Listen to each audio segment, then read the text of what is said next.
আজকে ছিল তোজোর vaccination day, যেটা 4 বছরের একটা ভ্যাকসিন আছে, সেটা ছাড়াও একটা ইনফ্লুয়েঞ্জার ভ্যাকসিনও দেওয়া হবে, যেটা ওকে 5 বছর পর্যন্ত ডাক্তার নিতে বলেছে। এই সময় তো ব্যাঙ্গালোরের ওয়েদার ভীষণ খারাপ থাকে, সবসময় হাঁচি কাশি লেগেই থাকে, সেই জন্য ভাবলাম ভ্যাকসিনটা এই সময়তেই দিয়ে দেওয়া ভালো। এখান থেকে ডিস্টেন্স দেখা ছিল 18 মিনিট মতো, যেটা ডিস্টেন্স তাতে 10 থেকে 15 মিনিট লাগে, কিন্তু যা ট্রাফিক হয় ব্যাঙ্গালোরে তাতে সেই 10 মিনিটের জায়গাটাই আধ ঘন্টা লাগে। আর বলতে বলতে দেখো ট্রাফিকে পড়ে গেছে। আজকের ওয়েদারটা ভীষণ সুন্দর ছিল, আকাশ পরিষ্কার ছিল।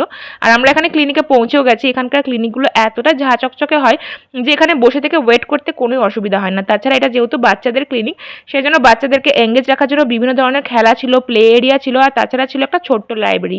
সেই লাইব্রেরিটার মধ্যে অনেক রকম ফটো ছিল, যেগুলো বাচ্চাদের সুন্দর এঙ্গেজ রাখে। তোজও সেই লাইব্রেরিতেই সময় কাটাচ্ছিল।